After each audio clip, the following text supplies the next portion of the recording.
di Beetle Channel, semoga kita bahagia. Jangan lupa subscribe, like, komen dan share agar channel ini semakin berkembang. Terima kasih. Bab 1488. Dawson telah mengatur segalanya untuk Jasper. Jasper tidak pernah khawatir tentang Provinsi Tenggara sebagai base camp mereka. Dengan Wendy di dalam dan Dawson di luar, Jasper hampir terbiasa menikmati Dawson mendukungnya di belakang. Namun, saat ini, Dawson melihat kesulitan Jasper dan langsung memberinya seluruh perusahaan suler.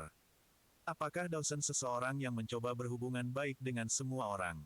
Apa lelucon? Bagaimana mungkin seseorang yang bisa membuat jalan keluar dari badai berdarah dan hukum dan peraturan yang tidak sehat menjadi orang terkaya di Provinsi Tenggara di era ketika negara itu baru saja terbuka untuk orang luar mencoba untuk berhubungan baik dengan semua orang? Wendy pernah memberitahu Jasper bahwa Dawson awalnya berencana untuk secara bertahap menyerahkan perusahaan suler kepadanya. Untuk ini, dia memainkan trik kotor hanya untuk mengusir semua karyawan lama yang mengikutinya di perusahaan suler. Itu hanya agar Wendy bisa mengambil alih dengan lancar. Namun, Wendy bertemu Jasper dan kemudian menjadi sangat bertekad untuk menjadi bos wanita JW. Jadi, Dawson menyingkirkan pikiran itu. Dapat dikatakan bahwa Dawson adalah sosok yang tangguh di Provinsi Tenggara. Jika seseorang seperti ini bisa melakukan semua ini untuk Jasper tetapi Jasper tidak bereaksi sama sekali, maka dia tidak akan berbeda dengan binatang. Dawson tersenyum dan berkata sambil menatap Jasper, "Sudah kubilang, aku tidak punya anak laki-laki jadi aku selalu menganggapmu sebagai anakku. Meskipun saya tidak menempatkan nilai lebih pada anak laki-laki daripada anak perempuan, Wendy sangat baik. Awalnya, dia adalah penerus yang paling cocok, tetapi pada akhirnya, seorang wanita harus menghabiskan sisa hidupnya bersama suaminya. Yang terpenting, Wendy lebih cocok menjadi manajer dan bukan penanggung jawab. Dia tidak cukup buas. Jadi, aku baik-baik saja dengan menyerahkan ini padamu. Namun, saya ingin Anda berjanji kepada saya." Ketika Dawson mengatakan ini, ekspresinya menjadi serius saat nadanya menjadi tegas. Agresivitas di matanya mulai terlihat samar-samar dan, pada saat ini, dia bukan calon ayah mertua yang sedang bekerja keras. Sebaliknya, dia adalah pria tangguh yang telah mengguncang dunia selama beberapa dekade terakhir. "Tolong beritahu aku." Jasper berdiri dan berkata dengan punggung lurus. "Saya tidak peduli apakah Anda seorang multijutawan yang kuat di masa depan atau Anda seorang pengemis tanpa apa-apa, tetapi karena putri saya memilih Anda. Ini akan menjadi keberuntungan Anda apakah Anda berdua kaya atau miskin di masa depan. Juga, saya tahu seorang pria tidak harus hanya memiliki satu wanita ketika dia mencapai tingkat tertentu. Aku tidak peduli dengan hal-hal itu. Bagaimanapun, putriku harus menjadi istri pertamamu.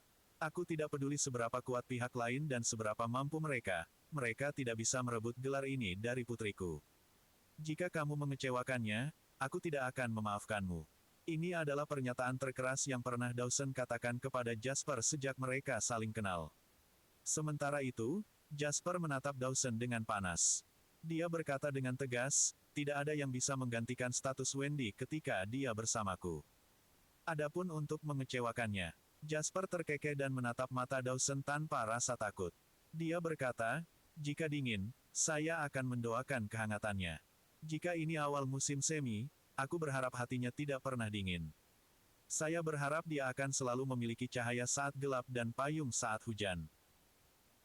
Menjanjikan cinta abadi kita satu sama lain tidak perlu dan aku tidak bisa mengatakan janji-janji besar tentang bagaimana aku tidak akan pernah salah padanya, tapi aku mengerti bahwa kamu mungkin bisa menyelesaikan dirimu sendiri jika kamu sendiri, tetapi kamu akan temui belahan jiwa Anda jika Anda bersama seseorang. Jika dia adalah belahan jiwaku, maka dia akan melakukannya demi kekasihku." Dawson menatap Jasper dan kemudian dia tertawa terbahak-bahak setelah terdiam beberapa saat. Saat dia tertawa, matanya menjadi merah. Dia berkata sambil mengangguk, "Oke, jika itu masalahnya, aku tidak mengecewakan ibunya yang sudah meninggal." Kali ini, Jasper tidak menolaknya saat melihat map di depannya. Dia pikir jika dia menolak lagi, dia akan menyakiti seorang lelaki tua yang dengan sepenuh hati mengkhawatirkan anaknya. Ini adalah bentuk ketidakhormatan terbesar. Jasper meraih folder itu secara sukarela dan menarik napas dalam-dalam. Dia berkata, "Paman Suler, Saya akan menerima kebaikan Anda, tetapi percayalah, saya akan mengembalikannya kepada Anda secara keseluruhan dan mengembalikannya kepada Anda. Aku masih ingin kamu bekerja keras untuk kami selama beberapa tahun lagi. Anda dapat pensiun ketika Anda memiliki cucu. Wendy pusing karena tidur dan kering. Dia memakai sandal di piyamanya dan berjalan keluar dari kamarnya.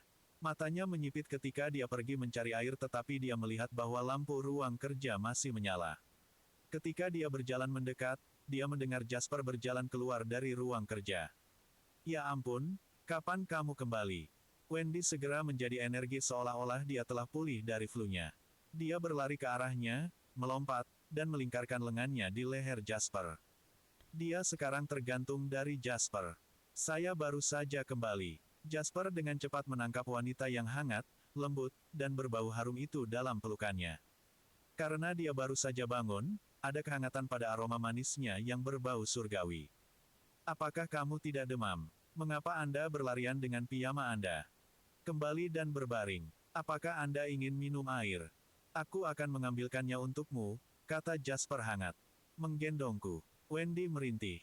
Jasper terkekeh pelan dan membungkuk untuk mengangkat bagian belakang kaki Wendy. Kemudian, dia menggendongnya dengan gaya pengantin.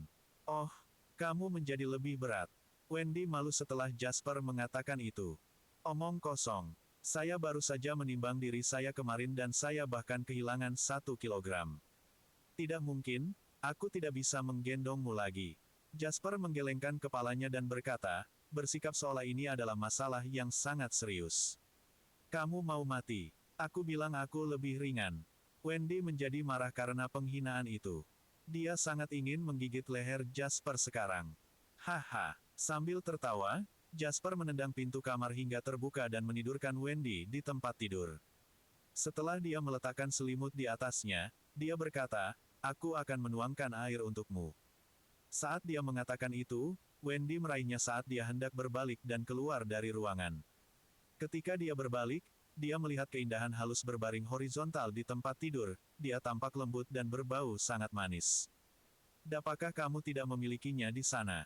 Mengapa Anda perlu menuangkan saya beberapa? Wendy menatap bibir Jasper dan berkata dengan malu-malu. Mendesis. Merlin menarik napas tajam. Sudah beberapa waktu sejak terakhir kali dia melihatnya dan dia telah menjadi seorang enchantress. Perpisahan singkat lebih baik daripada menjadi pengantin baru. Mungkin Jasper pergi terlalu lama, jadi malam ini, Wendy bertingkah sangat liar. Karena Dawson masih di rumah, mereka berdua masih harus mengendalikan diri saat bersenang-senang.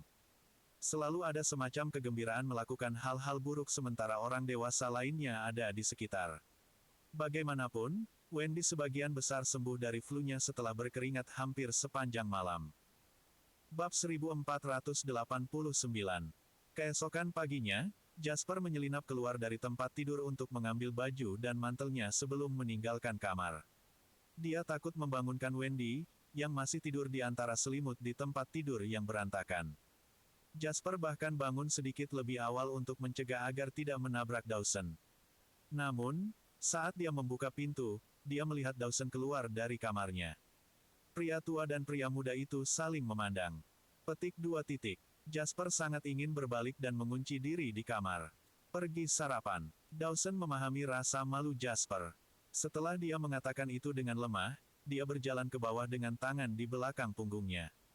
Jasper dengan cepat mengenakan kemeja dan mantelnya sebelum dia membersihkan diri. Ketika dia pergi ke ruang makan di lantai bawah, Dawson sudah selesai dan sedang membaca koran. Segelas susu hangat, semangkuk mie, 2 roti hotdog, dan sunny side up adalah sarapan Jasper yang sangat menarik. Apa yang akan kamu lakukan selanjutnya? Dawson memecah kesunyian. Jasper menelan susunya dan berkata, aku harus pergi ke Susville sore ini. Dawson mengangguk dan tidak mengatakan apa-apa. Ketika Jasper melihat bahwa Dawson tidak berniat melanjutkan pembicaraan, dia mengambil mangkuk untuk minum sup. Dia menggunakan kesempatan ini untuk menundukkan kepalanya dan menyembunyikan rasa malunya. Bagaimanapun, dia telah bekerja keras untuk Putri Dawson tadi malam. Ketika Dawson melihat Jasper hampir selesai, dia akhirnya berbicara lagi. Wendy tidak perlu pergi bekerja pagi ini, kan? Dawson memahami rasa malu Jasper. Setelah dia mengatakan itu dengan lemah, dia berjalan ke bawah dengan tangan di belakang punggungnya. Jasper dengan cepat mengenakan kemeja dan mantelnya sebelum dia membersihkan diri. Ketika dia pergi ke ruang makan di lantai bawah, Dawson sudah selesai dan sedang membaca koran. Segelas susu hangat, semangkuk mie, 2 roti hotdog, dan sunny side up adalah sarapan Jasper yang sangat menarik. Apa yang akan kamu lakukan selanjutnya? Dawson memecah kesunyian. Jasper menelan susunya dan berkata, aku harus pergi ke Susville sore ini. Dawson mengangguk dan tidak mengatakan apa-apa. Ketika Jasper melihat bahwa Dawson tidak berniat melanjutkan pembicaraan, dia mengambil mangkuk untuk minum sup. Dia menggunakan kesempatan ini untuk menundukkan kepalanya dan menyembunyikan rasa malunya. Bagaimanapun, dia telah bekerja keras untuk Putri Dawson tadi malam. Ketika Dawson melihat Jasper hampir selesai, dia akhirnya berbicara lagi. Wendy tidak perlu pergi bekerja pagi ini, kan? Jasper menjawab dengan malu, kurasa begitu. Dia belum pulih jadi dia akan beristirahat sedikit lagi. Jasper terlalu malu untuk mengatakan bahwa mereka berdua hanya berhenti pada jam 3 pagi. Pada saat mereka tertidur, sudah hampir jam 4. Dawson berkata, tampaknya secara spontan, Anda harus berhati-hati. Jangan terlalu memaksakan diri. Sudut mulut Jasper berkedut dan dia mengangguk cepat. Kamu juga harus pergi bekerja. Kata-kata Dawson terasa seperti pengampunan bagi Jasper. Dia segera berdiri dan berkata, oke, aku akan pergi ke kantor sekarang. Ketika dia baru saja bangun untuk pergi, dia mendengar Dawson berkata, setelah kamu selesai, kamu harus tinggal di rumah dan beristirahat sebentar. Kalian tidak menggunakan perlindungan apapun, kan? Jasper membeku di jalurnya. Biasanya, Jasper dapat mengobrol dengan hati-hati dengan semua pukulan besar terbaik, tetapi sekarang, dia terbata-bata. Dawson berkata dengan wajah lurus dan dia melambaikan tangannya, kamu sudah berada di tahap ini, jadi mengapa kamu merasa malu? Saya pikir Anda bisa mengabaikan perlindungan. Sudah hampir waktunya untuk memberi saya seorang cucu. Tampaknya Dawson sedang menunggu ini. Jasper tersenyum dan berkata, oke, aku akan membicarakan ini dengan Wendy. Bab 1490. Senyum muncul di wajah Dawson dan dia mengangguk. Namun, bagi Jasper, senyum itu tampak seolah beban berat telah terangkat dari pundak Dawson. Tampaknya calon ayah mertuanya juga merasa canggung tentang topik ini dan tidak tahu bagaimana mengatakannya. Aku akan kembali ke perusahaan sekarang, kata Jasper. Lanjutkan. Kali ini, Dawson membiarkannya pergi. Ketika Dawson melihat Jasper pergi, matanya tertuju pada koran. Dia melihat iklan produk bayi. Modelnya adalah bayi yang gemuk dan menggemaskan. Seorang cucu. Cucuku yang gemuk. Dawson bergumam pada dirinya sendiri dan tiba-tiba tertawa terbahak-bahak. Matanya dipenuhi dengan harapan dan kerinduan. Ketika Jasper sampai di kantor, Malcolm muncul. Ada yang bisa saya bantu, Malcolm? Tanya Jasper penasaran. Malcolm telah bekerja di JW begitu lama sehingga bahasa Inggrisnya semakin lancar. Dia terkekeh dan berkata, tidak ada, aku di sini hanya untuk mencium asteris sesmu. Oh, bahasa Inggrismu sudah meningkat, Jasper tersenyum. Ketika di Roma, lakukan seperti yang dilakukan orang Romawi. Karena saya bekerja di Somerland, saya harus memahami budaya dan bahasa Somer. Dengan begitu, saya tidak hanya bisa mendapatkan pekerjaan dengan lebih mudah, saya juga akan mengerti apa yang dipikirkan orang-orang Somerland. Aduh, budaya Somerland sangat menawan. Saya dan istri sama-sama tertarik, kata Malcolm. Setelah mengobrol sebentar, Malcolm memberitahu Jasper tujuan sebenarnya. JW semakin besar dan mereka menerima lebih banyak pekerjaan. Tentu saja, Malcolm tidak ada di sini untuk menyedot Jasper. Apalagi semua orang tahu Jasper tidak perlu disedot seperti itu. Perusahaan tidak begitu baik akhir-akhir ini, kata Malcolm dengan cemberut. Jasper menyalakan komputernya dan bertanya, perusahaan. Tidak begitu bagus. Malcolm, keluarkan saja. Sambil menghela nafas, Malcolm mengangkat bahu dan berkata, ini juga normal. Itu karena ada banyak rumor di luar sana. Anda tahu sebagian besar kepercayaan karyawan berasal dari bos dan sekarang ada banyak rumor tentang Anda di luar sana. Beberapa mengatakan Anda kehilangan banyak uang di pasar saham Amerika Serikat dan beberapa mengatakan Anda menghasilkan banyak uang tetapi Anda tidak bisa mendapatkannya kembali. Selain itu, Anda hampir menarik semua arus kas perusahaan, jadi ada emosi negatif yang muncul di dalam perusahaan. Berdasarkan teori manajemen barat, emosi negatif ini akan membawa banyak konsekuensi, salah satunya adalah meningkatnya pengunduran diri. Adapun beberapa mitra kami, mereka juga mengawasi ini. Beberapa proyek kolaborasi kami sekarang menemui jalan buntu karena hal ini. Jasper tersenyum setelah mendengar apa yang dikatakan Malcolm. Dia menjawab, pada dasarnya, semua orang khawatir saya akan bangkrut secara tiba-tiba. Mereka khawatir saya tidak bisa membayar gaji dan barang-barang mereka, kan? Malcolm mengangguk dan berkata serius kepada Jasper, Merlin, ini bukan masalah kecil. Saya harap Anda bisa menganggapnya serius.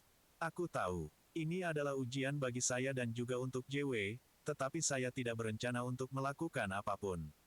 Kata-kata Jasper membuat Malcolm bingung. Malcolm mengira Jasper tidak menyadari beratnya masalah ini, jadi dia dengan panik mencoba menjelaskan lebih lanjut, tetapi Jasper hanya melambaikan tangannya untuk menghentikannya. Malcolm, aku tahu apa yang kau pikirkan, tapi tidak ada pilihan. Tidak peduli seberapa besar masalahnya, kita hanya bisa menempatkannya di satu sisi untuk saat ini. Karena masalah-masalah yang saya temui di dalam atau di luar perusahaan pada dasarnya disebabkan oleh dilema saya sendiri saat ini. Selama saya memecahkan masalah saya sendiri, masalah ini tidak akan ada lagi. Dengan kata lain, jika saya tidak bisa menyelesaikannya dan saya malah dikalahkan olehnya, lalu apa gunanya berurusan dengan masalah perusahaan? Bersambung, terima kasih telah menyaksikan dan mendukung channel ini.